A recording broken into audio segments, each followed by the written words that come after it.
ক্ষুদ্র ক্ষুদ্র সংকীর্ণতা ভুলে দেশ ও জাতির বৃহত্তর স্বার্থে আমাদের কাজ করতে হবে।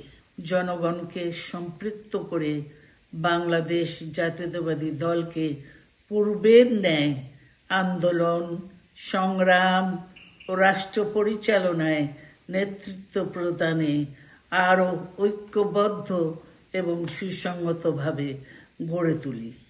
বিসমিল্লাহির রহমানির রহিম।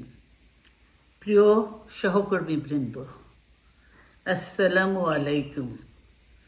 আজ দীর্ঘ 6 বৎসর পর আপনারা আবার একসাথে ফ্যাসিস্ট মুক্ত বাংলাদেশে একত্রিত হতে পেরেছেন।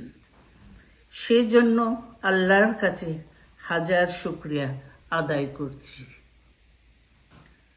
দীর্ঘ ফ্যাসিবাদী বিরোধী সংগ্রামে যারা শহীদ হয়েছেন এবং সম্প্রতি জুলাই আগস্টের ফ্যাসিবাদী শাসকদের নির্মম ভয়াবহ দমন নীতির কারণে গণহত্যায় যারা শহীদ হয়েছেন তাদের প্রতি আমি শ্রদ্ধা জানাচ্ছি। যারা আহত হয়েছেন তাদের প্রতি জানাচ্ছি আন্তরিক সমবেদনা। আমি চিকিৎসার কারণে যুক্তরাজ্যে অবস্থান করলেও আমি সব সময় আপনাদের পাশেই আছি। দীর্ঘ 15 বছর গণতন্ত্রের জন্য, আমার মুক্তির জন্য আপনারা যে নিরন্তর সংগ্রাম করেছেন এবং আমাদের অসংখ্য সহকর্মী প্রাণ দিয়েছেন, জুলুম নির্যাতনের শিকার হয়েছেন এবং প্রায় 1.25 লক্ষ মিথ্যা মামলায় জর্জরিত হয়েছে, এখন আদালতের বারান্দায় ন্যায় বিচারের জন্য ঘুরে বেড়াচ্ছেন। আপনাদের এ ত্যাগ শুধু দল নয়, জাতি চিরকাল স্মরণ রাখবে। দেশ আজ এক সংকটময় সময় অতিক্রম করছে।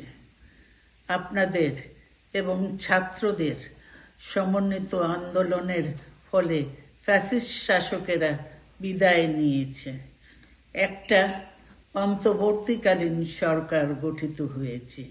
তাদের কাছে জনগণের প্রত্যাশা, রাষ্ট্র মেরামতের ন্যূনতম সংস্কার দ্রুত সম্পন্ন করে গণতান্ত্রিক ব্যবস্থায় ফিরে যাওয়ার জন্য সকলের কাছে গ্রহণযোগ্য একটি নির্বাচন অনুষ্ঠান সম্পন্ন করা।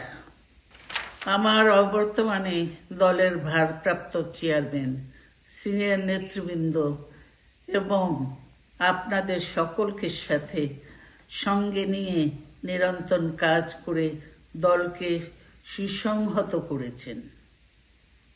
আমি আপনাদের ধন্যবাদ জানাচ্ছি। আমি বিশ্বাস করি আপনারা শহীদ প্রেসিডেন্ট জিয়াউর রহমানের আদর্শে আরও উজ্জীবিত হয়ে আগামী নির্বাচনে সাফল্যের জন্য ঐক্যবদ্ধভাবে কাজ করবেন।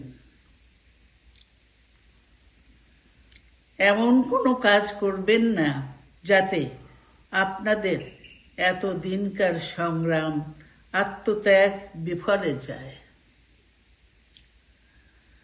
আমাদের সব সময় শহীদ প্রেসিডেন্ট জিয়াউর রহমানের সেই উক্তি মনে রাখা দরকার, ব্যক্তির চেয়ে দল বড়, দলের চেয়ে দেশ।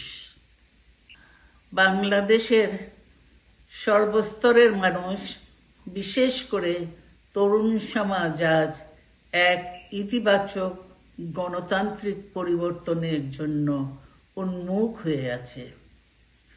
ক্ষুদ্র ক্ষুদ্র সংকীর্ণতা ভুলে দেশ ও জাতির বৃহত্তর স্বার্থে আমাদের কাজ করতে হবে।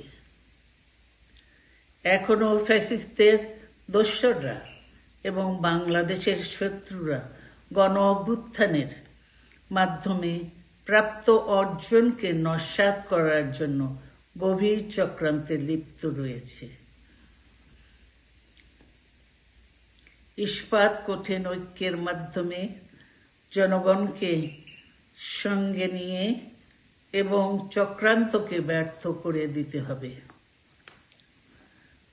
গণতান্ত্রিক বাংলাদেশ বিনির্মাণের জন্য আমাদের সকলকে একযোগে কাজ করতে হবে। আসুন আমরা আগামী দিনগুলোতে শহীদ জিয়াউর রহমানের স্বপ্নের আধুনিক, সমৃদ্ধ, গণতান্ত্রিক বাংলাদেশ বিনির্মাণের জন্য আমাদের সর্বশক্তি নিয়োগ করি এবং এত ত্যাগের বিনিময়ে প্রাপ্ত এ অর্জনকে সুসংগত এবং ঐক্যকে আরো বেগবান করি। আমি যুক্তরাজ্য থেকে অসুস্থ অবস্থায় আপনাদের আহ্বান জানাতে চাই। আসুন জনগণকে সম্পৃক্ত করে বাংলাদেশ জাতীয়তাবাদী দলকে পূর্বের ন্যায় আন্দোলন, সংগ্রাম ও রাষ্ট্র পরিচালনায় নেতৃত্ব প্রদানে আরো ঐক্যবদ্ধ এবং সুসংগতভাবে গড়ে তুলি। আপনাদের মাধ্যমে ছাত্র, যুবক সহ দেশবাসীর কাছে আহ্বান রাখতে চাই। আসুন প্রতিহিংসা, প্রতিশোধ নয়, পারস্পরিক ভালোবাসা ও ভ্রাতৃত্বের মাধ্যমে আমরা সকলে মিলে আমাদের প্রিয় মাতৃভূমিকে, বাংলাদেশকে সত্যিকার অর্থেই একটি বাসযোগ্য, উন্নত ও গণতান্ত্রিক রাষ্ট্রে পরিণত করি। আল্লাহ হাফেজ। বাংলাদেশ জিন্দাবাদ।